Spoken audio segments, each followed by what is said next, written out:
Guys, I want to welcome you to another episode of the Advisory Board podcast. I've got with me Charlie Jebran today, and he's based out in Pennsylvania. He's an expert in financial performance and franchising. He's been it's early 2000s, became a franchisor or franchisee himself, bought multiple units, exited, and then started. He runs the Jebran and Abraham CPA firm. They're a full service CPA firm, and they're regional. They're pretty good size. So he's been doing this for a long time, coaching people in buying the right franchises, creating a franchise that's going to operate efficiently and create cash. And I felt like it would be helpful to have us join him today to talk about our topic at hand. Before I introduce the topic, though, Charlie, tell us a little bit more about you, a little bit about your history, briefly, and let us know, why should people be listening to you today? What do you know that they might not know? Well, first, thanks, Dave, for having me here today. I'm really excited to talk about it. It's all goes back to passion. Why am I the expert? How did I do all this stuff? It's a long story, which we don't have time to go through all of it. But, brief summary, I got into the accounting world after, graduating college.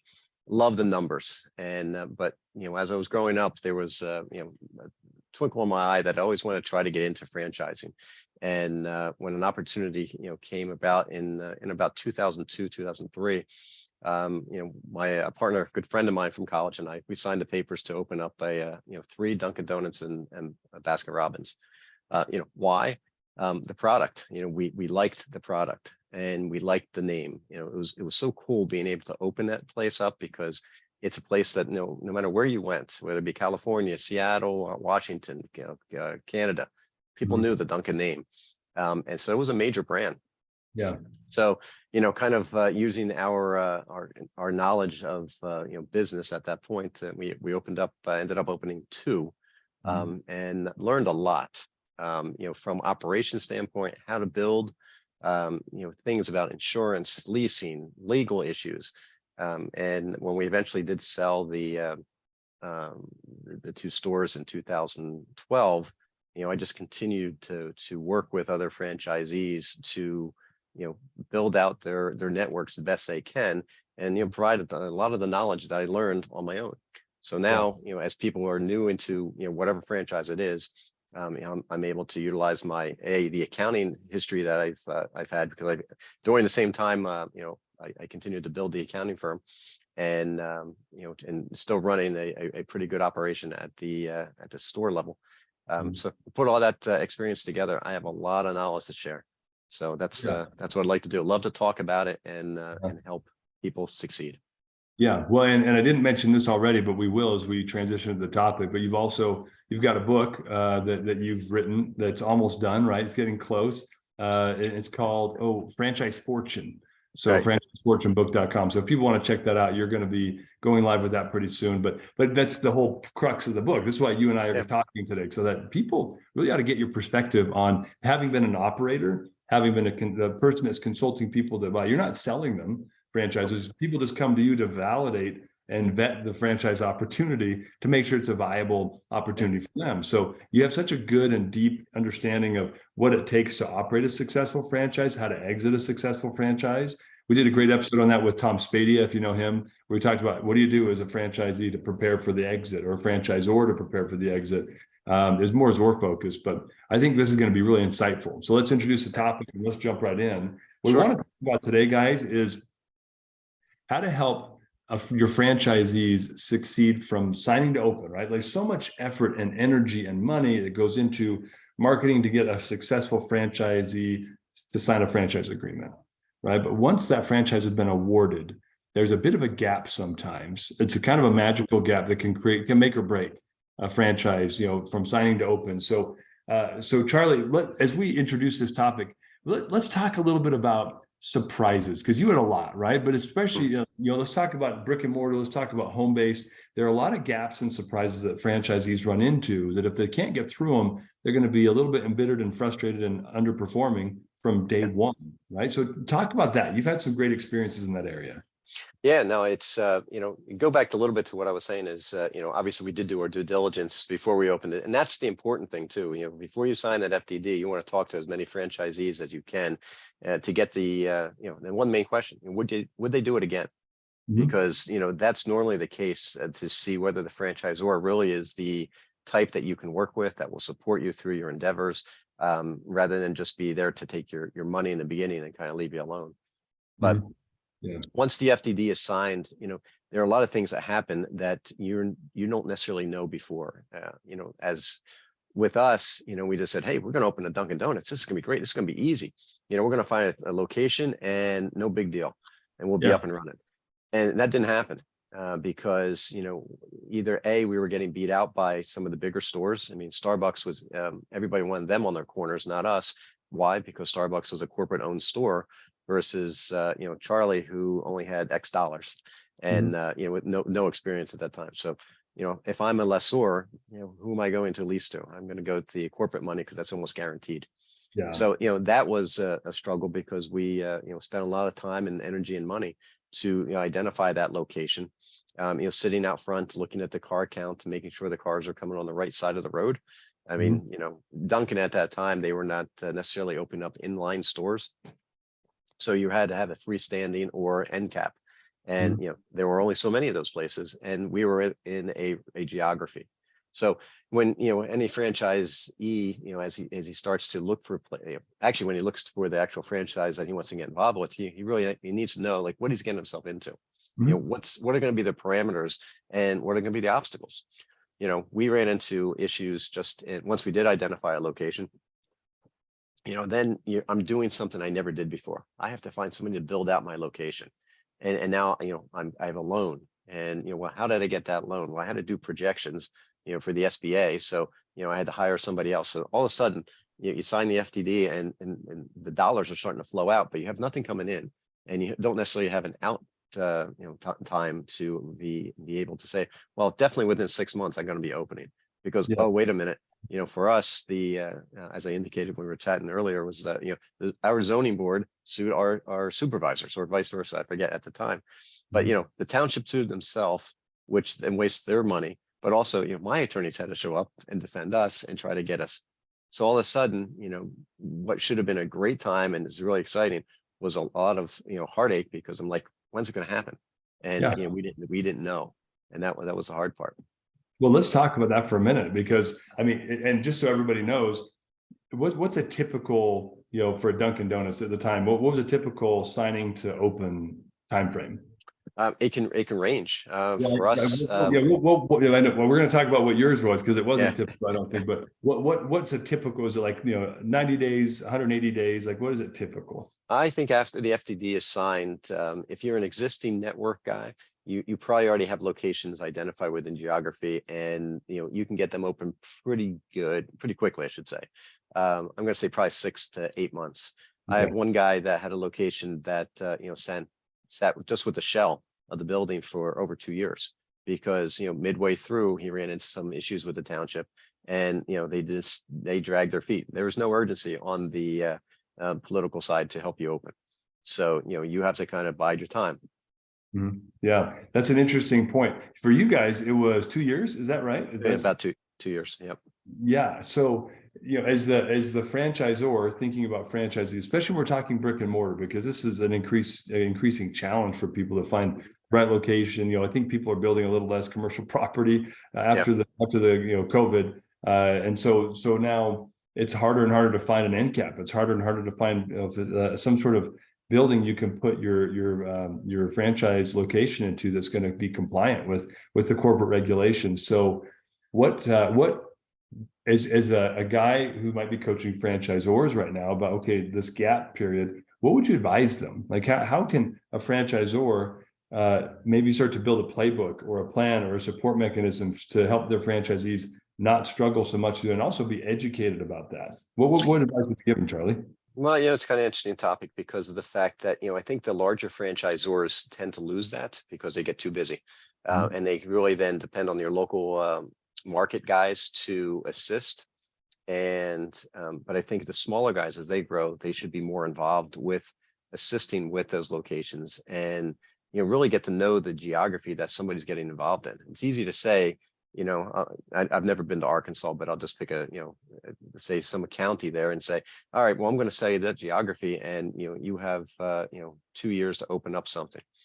But if you never actually did that search and see what's really there, you may find that, there are roads that are just not occupied. There's no traffic. So what do I do? There's a lot of corporate parks, but they're all medical. So now, I can't open up my my maid cleaning, service there because I have to find some other, place to open it. So I think they got to know their markets a lot better. And I think they have to communicate better with the franchisee to kind of say, okay, this is what we think you can open. We were, we were looking constantly for things, and I'd be driving down the road, say, oh, that one looks like and then only to find that within a half mile there was a store that I just never knew about. We have a guy right now that has an opportunity with 3 different brands, and he's desperately looking for. He has a 5-year option to open a pretty good brand, and he's looking hard. But just when he thinks he has a spot, he can. The lessor thinks it's good. He's good. They work well together. And then they bring it to the township, and the township says no, or the city. They now can't do it. There's some regulation. So those are the things I think the franchisor could help with, because I'm putting my money in to help try to get this store up and running, or office, whichever it may be. But there are a lot of other obstacles I think they should be able to either know or make you aware of or assist with, because more opportunities would pop up quicker if I think they were around, because they have the money. The franchisee typically doesn't have that much, at least initially. Yeah, you bring up an interesting point. I want to reframe that for a second. The franchisee is signing up for a lot, right? They're putting a lot of trust in the brand and the franchisor for support, and they get guidelines. And I've seen these, right? They're in the FDD, like, hey, must be an end cap, must be in, blah, blah, blah. Like they get guidance about where it has to be, mostly for either consumer experience, if it's got to have a drive-through, or for brand visibility. However, there isn't really like a crash course in site selection. Some brands are actually getting smarter and smarter and doing a lot of that for their franchisees, taking it out of their hands. I think that's really smart, honestly. But for the brands, if you're a brand that's not doing site selection for your franchisees, you're just giving them guidelines and saying good luck. I think that you need to take a lesson from the solar industry. So this is not a franchise conversation, but we've investigated putting solar on our house. And in the end, the numbers just don't make any sense. In the state I live in, we buy power at such a low rate. We're the ones selling it to California for a major markup. So we got power that's pretty inexpensive. But when we were going through the process, they knew the local regulations, they knew the local approval process. They actually had already done their zoning work with the cities, and so they knew exactly what the connection fee would be. They had the paperwork ready, so they could just process that and slap it down. Now, as a franchisor, you're running thin on staff, right? You don't have enough people to do that. You can't maybe write the paperwork and process it for each community or township that somebody's building one of your franchises in. But can you have templates? Can you coach? Can you train? Can you show the franchisee, hey, you're going to run into this, you better get ahead of it now. You want to get that site approved before you start signing lease agreements. When you first identify it, go ahead and get your plans drawn up and get them in front of the city, so that in parallel these processes are moving. Otherwise, lease agreement gets done, and then you're going to fight the township for the next 6 months, where you could have cut that short by a month because you could have gotten the process started sooner. Like, tell me what are some of your thoughts about that process, or like how could Zors maybe do something like that a little bit better? Well, I think new guys, it's a little harder, but I think if you take a lesson from home builders, home builders will go in and before they put their money down to buy the land, they've already talked to the township city people to say, is this even feasible? And I think they get to see, some of the good things about a particular, territory. It could be that they're going to build a highway, and, when's the highway going to be built? That's a whole different story, because those things can get delayed 20 years. So you're really kind of depending. But if you have a general, idea of when things are going to happen, and if things are even available to put something there, that's going to at least take out a piece of the geography that you don't even have to look at. Interesting enough, there was a piece around my house that I always looked at, and there was a sign there that said for lease, shopping center coming soon, or retail opportunities or something. That was 20 years ago.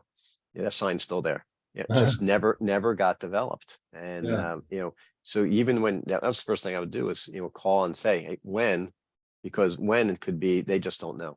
And if I have a 5-year option to open, those 5 years would have been gone 4 times. Do I know?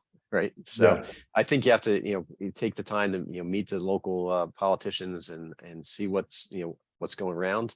When's other things are going to open up opportunities. One of the funny things I get a kick out of is that, a bank can have a drive-through, no problems. But put a restaurant in with a drive-through, in that same, like a bank that went out of business, it's not allowed. Mhm. I mean, in our area at least. I mean, you have to, jump through a lot of hoops. And you say, well, I had the bank, and you would go and say, hey, good morning, can you have your deposit? Or, what's the difference between me going and say, hey, I'd like to have a coffee with cream? Same thing. But there's ordinances in place. So you have to learn those things. And, obviously somebody who lives in a particular area, they have a general idea of what's out there. Mhm. And then once you start talking to other franchisees in and around either that area or even outside the area, you're going to find out what some of the other things that you may run into. But I think starting with your local townships where you're part of the area, you can find out what your obstacles may be. Mhm. Yeah, that's great. Well, so obviously real estate zoning, all those things, that's a pain. What are some of the other things that franchisors should be helping their franchisees think about beforehand? From signing into opening. One of the things I always lease terms. Obviously the one mistake that we made in our first store was we hired an attorney to negotiate our lease, and the franchisor has nothing to do with the lease. They'll look at some numbers and make sure it kind of works, but they're not going to actually look at the lease. And we ended up not getting a good lease in the first go round because our lawyer was not good. So the second time when we got a lease, we hired a larger firm, a lot more experience, a little more money. And, lo and behold, we had an ironclad lease because when we sold the place, the attorneys who were looking at the lease for the buyers said, wow, who did this lease? This is a great lease. Mhm. So, you put the right money. So, having the franchisor, maybe assisting, just making sure the lease is really uniform with something that's successful, that Mhm. the franchisee is not being taken advantage of. That's good. I Yeah. think we talked briefly about earlier insurances, making sure that, what type of insurances should you have? Our case, I always go back to the night there was a storm and we lost electric and, we lost all of our Baskin Robbins cakes. Oh. That's a couple $1,000s of product as well as everything else in the store that was, possibly damaged. Other franchisees had, the business interruption insurance, but that kicked in 3 days. Ours kicked in, right away. Why? Because I had a great insurance agent. But those are little things that the franchisor should say, hey, this is what you should have in place as you're starting to get closer. Make sure you're looking at these type things. If you are not the brick and mortar type places, but just an office and your Molly maids or something like that, Mhm. there's not a lot of hard things that probably you're going to run into. But talk about what it's like to hire people. What do you look, the types of people you're looking for, the benefits, benefits packages. Those are the things that are really important to attract some people that keep the business in play. Yeah, I love that. Well, I think we should touch on each one of these. I want to go back to the lease agreement because this comes up a lot. There's usually a Yeah. topic and I say about it. It's a headache for any brick and mortar group, but there's a way that you can make the lease agreement an asset in the sale of if you're gonna exit versus making it a detriment, right? So Yeah. what are give me a couple of bullets like as franchisors when you're trying to coach a Z into how do you know what to look for in a lease agreement and how should you know if you're getting a good lease agreement? What are a couple of those key elements people should be paying attention to? Well, a key element is first the price, the cost. It's easy for the your real estate broker to say, "Yep, everything's going at $25 a square foot," but it's all the different things. If you had to get out of a lease, you look for that type of language that is not going to be detrimental to the franchisee. There's always the one thing that when you go to sell, we talked about the at the end, every business at some point has a life that you want to sell. So, but people don't necessarily think about that. But in the lease, it's important that the lessor that you have that lease with, has can easily convert and transfer those rights to the new guy. Because all of a sudden you say I want to retire, I want to sell, whichever it may be, and you have a great opportunity here. You have a guy who's offering you X dollars, and you can't get out of the lease because the landlord's not going to give you the transfer. Now what do you do? So you got to make sure that language is just so tight that it's more beneficial to you, because as you said, what typically happens is landlords are land barons. They have a lot of money, typically, so they're in control. So they're going to try to take advantage of you in every way, and that's not always, obviously advantageous. So you got to make sure you have that strong lawyer who can look at the language and say, nah, that's not going to work, and then you push back. And ultimately, you have to be able to say no, because just because as excited as you want to be to open that shop, office, whatever it may be, if it's going to hurt you, you got to be able to take the step back and say, this is not a good business decision. And that's where the experts like me and your attorneys would be able to say, you may want to think twice about that. Yeah, I love that. And one other thought was, we were talking about costs. Like, there's the cost today. There's also the cost increase clause you got to pay attention to, right? Because they might say, hey, it's going to increase by 10% year over year. And like, wait a minute, this is an inflation year. Like, I don't know. You have to make sure that you're paying attention to the ongoing cost increases as well, almost like a New York apartment, right? Oh, yeah. Negotiate a locked rate. How long is the rate locked? How do we renegotiate? Like, those are things that you want to pay attention to as well in a lease, right? Yep, all the options to renew and so forth, and you make sure you adhere to those, because if you miss a date, then you have an issue. One of the other things always be conscious about is management fees. The larger shops, and everybody has management fees, whether even if you're in an office setting. But what they do is we used to limit, or at least try to limit, the management fee to 5%. Because otherwise, if all of a sudden there's a 10% charge on every month's lease payment because there's a management fee, it's like, oh my gosh, it starts to get expensive. The common area maintenance, that number can be quite large. When you have a 25-inch snowstorm, you're going to get a big bill. So, and if the management fee is attached to that, you're paying a lot. So you want to be able to eyes open on all these different things that you can kind of save your costs going forward. Yeah, because those things in the end, things get tight when you're operating the first 6 months. You don't want to be buried or upside down because of those things. That's great advice. I appreciate it. No, I think that's opening the door is pretty, and that's one of the chapters I think I have. I think it's chapter 6. It's what do you do in the first 30 days? What to expect? And you're so excited. It's like, okay, now this is real, because before you used to just kind of practice. Maybe you'd go and work at another store. You'd go observe. But now this is yours. The door opens, and you're taken into this is what my life's going to be for the next bunch of years. So I think you got to keep eyes on everything and know that all the dollars I just spent to make things open, it now comes to fruition. And now I got to be careful to control those costs, because they can spiral out of control pretty quickly.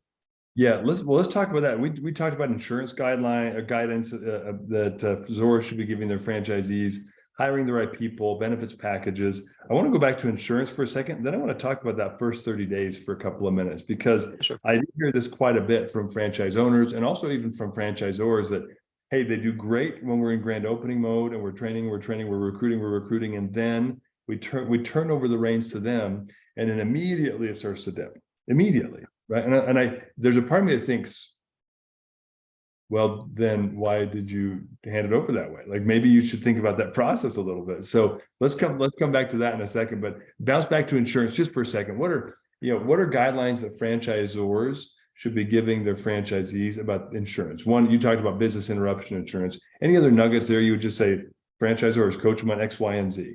Yeah, no, I think the business interruption is a key, because it just happens. And it doesn't matter what type of franchise you're in.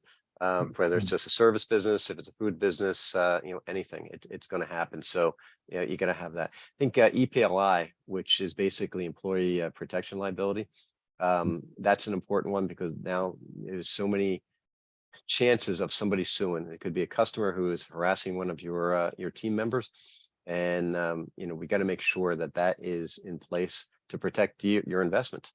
Because ultimately you're exposed at a variety of levels. And I think they typically add those, at least Duncan did at that point. But I think, like anything, you need to look at, talk to your insurance agent and say, what should I have as far as liability protection? Sometimes, a store in New York City, and lawsuits, I'll say, in New York City are a lot different than, perhaps I'll go back to the Arkansas one. It may just not be as extensive. So, talking to your local agents, what the premium, the limits should be on the policy. Because again, if you insure yourself too much, you're costing yourself money. If you underinsure, then potentially you're at risk. So it's risk reward type of thing. But I think the franchisor can help you in the general market what things should be. And then the rest of it, workers' comp, I think that is really dictated by your location. So the franchisor can't really get involved in that. Yeah. And then the business owner policy.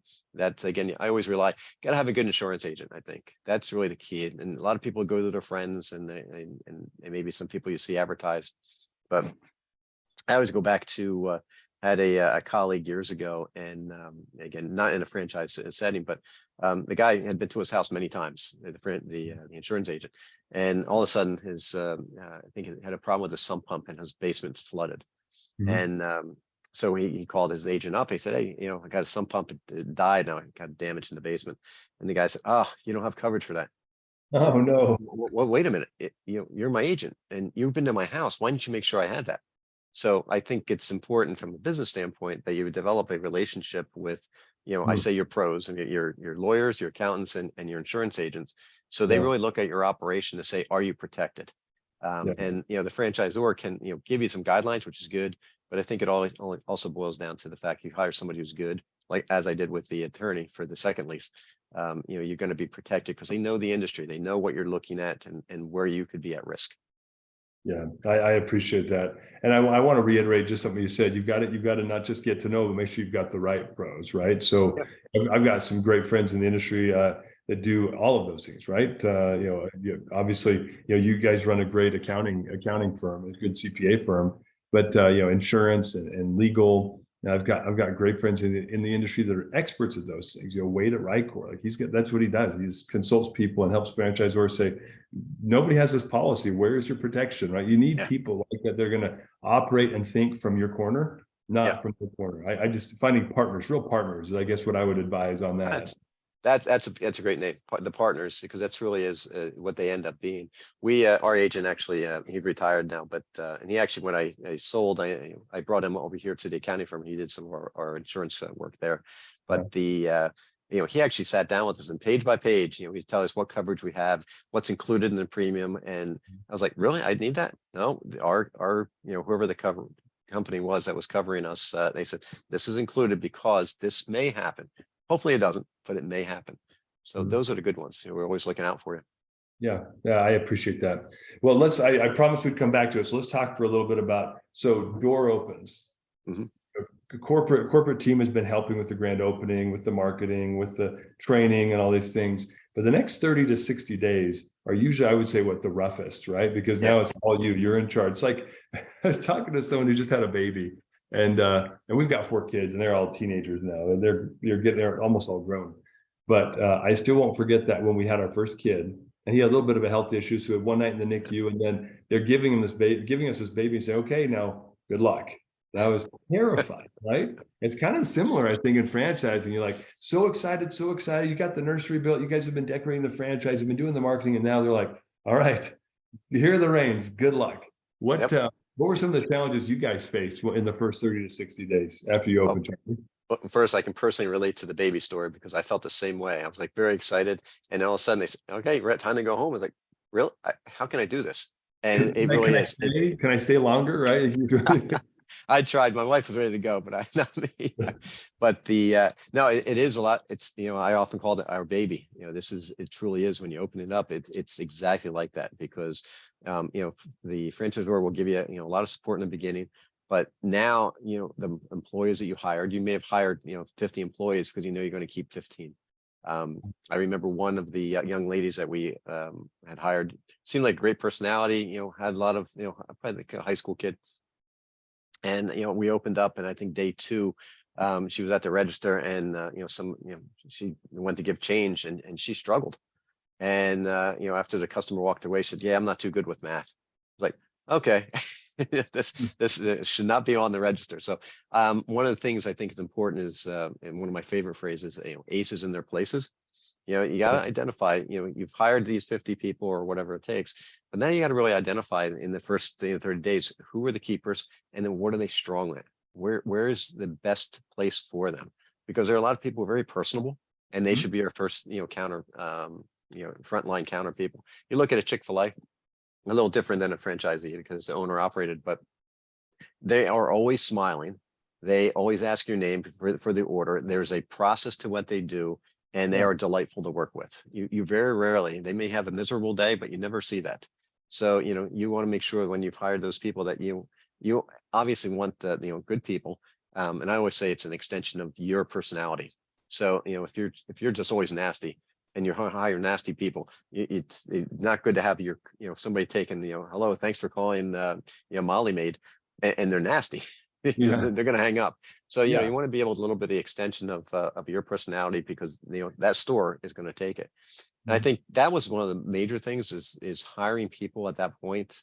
And every year it's different. You look now, hiring people is a little bit easier than it was last year, because people were struggling to get anybody. Yeah. Now I think it's freeing up a little bit, but Mhm. hiring the right people is always the key, and identifying who to keep.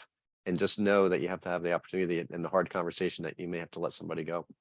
Yeah, that's always a challenge. I mean, getting the right people, if there was a magic bullet for that, you would become a trillionaire, right? Because Yeah. nobody has the magic formula. And I've made hires where I thought, you are a home run. Like everything that I know subconsciously and consciously about who you are is going to make you successful. And then, 6 months later, I'm terminating that person. And I just, how did that not work out? But you and I have been, working with people long enough. We've both seen 100 examples of that, where they just weren't the right person. There wasn't the ace in the right place, and maybe there wasn't a right place for them. And that's a real scenario you've got to be able to confront. It was hard for me because I love people. Yeah. But the first time I ever had to terminate somebody, actually even before that, when I had to discipline them, I had to put them on a performance improvement plan.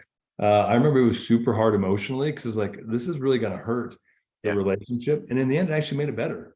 I'm still great friends with 2 people that I've terminated before. And I don't know what that says about me or them, but I think sometimes the people, if they're miserable at work, they know it, and and it affects their performance. So sometimes the best thing you can do is help them, coach them into finding something else. And I mean it literally that way. Like, hey, I've noticed you're great at this. This is a struggle. I need you to do this. This isn't working. How do we help you? Is there a different role we can get you in? And if not, this is the type of thing I think you'd be great at. You're talking about that girl who's not good at math. She could probably make donuts great. She's probably a great barista, right? Like, so just get her away from the cash register. Yeah. I think in the hard part too, going back to your, who you hire and stuff, is that, we always wanted to try to create that family environment. And that's what we do here at our firm here, in that, family first, and then work will come and fill in the pieces. But, when all of a sudden you've hired somebody to kind of join your family, and now you're saying, you may not be cut out for the family. So I think to take it to another level with the, just, you have to be ready for the unexpected. So because, the plan, what the franchisor lays out for you is, hey, I'm going to make the donuts. I'm going to go cut the grass. I'm going to go, get that phone call to go, do that paint job, whatever the industry is that you pick. But, what happens when the phone doesn't ring? If you had gotten into, say, Certa Pro or one of the other painting, franchises, you're getting one call a day, you're going to get nervous. So, working capital is one of the things that, I think the franchisor sort of, they give you a little guidance, but, you really have to make sure you have enough, because, if you have to adapt, and, if the phone doesn't ring the second day, the third day, all right, well, maybe you have to change your advertising strategy. And then all of a sudden, well, that doesn't happen overnight, because people at the Clipper magazine, or, one of your lead generating companies, it takes 2 or 3 weeks for them to get up and running. So you have to be financially secure, but also, mentally tough, to know that you're going to run through a tough patch. It's inevitable. People may come in the door, they may not, your machines may break. Well, now what do? You have to know enough to, who to call, when to call, and you have to become a little handy and creative. Yeah, I love something you just said, and I want to step back to it. So working capital, everybody knows you need it. Yeah. However, I think everybody is a woeful optimist when it comes to how much working capital they really need. Because they say, yes, I read that in the agreement. Yes, I have some working capital. But when they start seeing the negative cash flow, a lot of people start to panic. And then what do people do when they're panicked? Well, they make terrible decisions. So they have to be able to stick to the plan, knowing that the plan takes 30 to 60 days to start to take traction. But a lot of people start to panic and start cutting expenses. Well, worst thing you can do is cut the gas off to the engine when the engine's just barely getting the flywheel moving. Like that's not the move. So I think a little bit more coaching around, what does this mean? When we say you need working capital, what should you expect to see in the first 30, 60 days? Obviously, it's tough because as a franchisor, you have to be careful about what you disclose or what you share financial information. But I think that's important. Psychological training for franchisees is to be prepared for the negative cash flow months, and how many should there be, and and when should you see things turn. Those are things you can include in an item 19 if you have the right data. And I think it's advisable, so that otherwise expectations are wrong, and that's when people get mad, is when their expectations aren't met or set properly. And you get frustrated, and then you start to do things you probably shouldn't do just to get by, and that's you get yourself in trouble with the franchisor, and then all of a sudden you're on the outs. But most things, I think they typically say 3 months is what you need. 6 months is always really good, because things take time to build. Food is different. In that there is that build up. You see a sign go up, opening in 6 weeks, hiring now. So people are getting, so that buzz is created, and probably that first, then you have maybe the friends and family night. So people get to see it. And then you open up pretty strong. But then it may die out. So now you got the opposite. You're really strong in the first 30 days, you're getting really good. And all of a sudden, what was a, $20,000 per week is now, 13, 14,000. You say, oh my gosh, what do we do? Because before, you remember, go back to your bills, you maybe were paying the construction people, but you didn't have the, all the other things that were going into it until you got the certificate of occupancy, and now you were opening. Now I got my weekly orders, I got my payroll, I got everything, the insurance policy that we talked about, are coming due. These are big numbers that, if you need the budget. So that's why particular attention should be made when you're looking at the projections, with your professionals and so forth. Say, okay, what am I going to look at? Because, just because this is what it's on the projection, you have to come up with that business plan, which a lot of people kind of don't necessarily, really work on, to, say, okay, if this doesn't happen, what do I do? Where am I going to draw upon for those funds? How do I get out to the public more? And that's where the franchisor can help a little bit. And depending on the industry, say, okay, well, here, had the similar situation in, Seattle, in that particular store. So this is how we got, overcame it. And so, good stories, and storytelling can basically, help you get over things, but you need to have the right stories to tell. Right. And this is where, I think ultimately what we're describing here is kind of a bit more of a business coach than just an operational compliance person, right? It's easy to get caught in that trap of, retail location, signage, there's this much white space on your borders. Like, it's so easy to be a compliant focused franchise system. But just talked about this last week, actually this week's podcast, but Thomas Scott, like, either a performance or compliance franchise system. Those are the two types.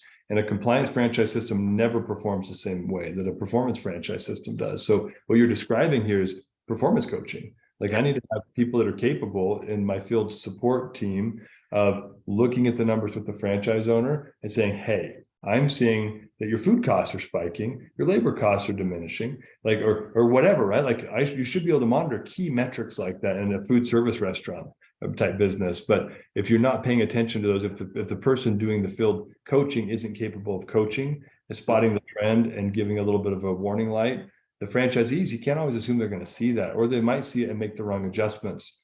And this is where storytelling, as you mentioned, comes in, right? Like, okay, let me share some experiences. Let me get you on the phone with Bob, who went through this a year ago. And would you be comfortable talking to Bob, who's over in Tallahassee? I know you're up in Jacksonville, but are you okay talking to him about that? And better that than even the corporate team doing the coaching, because they're going to listen better to a peer anyway than from the corporate team. Absolutely. Well, it's funny you should say the metrics. So one of the things that we provide is I'll call it a benchmarking system on steroids, because what that does is it will look at either an individual store or a series of stores in a network, and then we can pick out certain anomalies within each store, within the line items, and that way, because if you start to get too busy, you may not be able to look at the numbers. You're looking at top line, you're looking at bottom line, but you're not looking at your individual numbers. And what that metric that we provide can do is help you say, all right, here over the next 30 days, this is the number that's really out of sorts. How can we work on it? Come up with some ways. 30 days later, or whatever the days would be, we would then look at it and say, yeah, look what I did. Because you think about it, if somehow in 30 or maybe a quarter, we'll say, I can increase my sales by 1%, my cost of sales lower by 1%, and one of my operating by 1%. I can do that every quarter. Look how profitable I could be. Yeah, very fast. It's very fast. It's incremental, but Yeah. One thing that I see a lot of franchisors not do, what I think they can, there's an opportunity, a real opportunity to provide normative data or comparative data. Like that's, as I operate my stores, I see just my numbers. If I operate 2 locations, I have the visibility into 2. A franchisor might have visibility into 1,000 locations, and they can very easily do trending and trend line analysis and regional analysis and say, look, I'm not going to compare you to my hyper metros, my New York, LA, Chicago, whatever. But let's look at people that are in your region. How do you compare people like that? And there are companies that do incredible dashboarding like this. Friends of mine in the industry that do it. So franchisors, if you can get into that place, it puts you into that coaching position where you can now, you're not coaching on emotional things. Right. You're looking at the numbers with them and saying, hey, clearly there's a thing here, or even you're doing great here. How did you manage your food cost down 3% last quarter? Yeah. Let's train everyone how to do that. How to do that. Yeah. Yeah. So, go back to the franchisor. So in this case, the metrics that I have, and I don't work with any franchisor yet, so we're working on that. But, if with that type of metric system that I have, if I'm able to, put that on all the stores that they have and help them identify each franchisee that maybe needs some additional help. And now we go and we help that. Now, all of a sudden, what happens? His sales goes up and so do the franchisors. They make more money. So it really is, it's a win-win. And so, it's a good thing to identify those areas of deficiency to make better. I agree with you. Charlie, this has been fantastic. I feel like, in summary, we've talked about a couple of key things people need to pay attention to. One, coaching people from signing into to franchise opening, several things in there, lease agreements, insurance, their partnerships with their professional groups, attorneys, insurance guys, and CPAs. And also making sure they've got the ability to coach them a little bit on like the zoning issues that come up and kind of those township problems, like they're just real. So you might as well prep them for that so they don't hit roadblocks and emotionally burn out. But working capital, making sure they actually have plenty and that they're emotionally ready for that period of time where they're in negative cash flow mode and how they get out of it and not panic.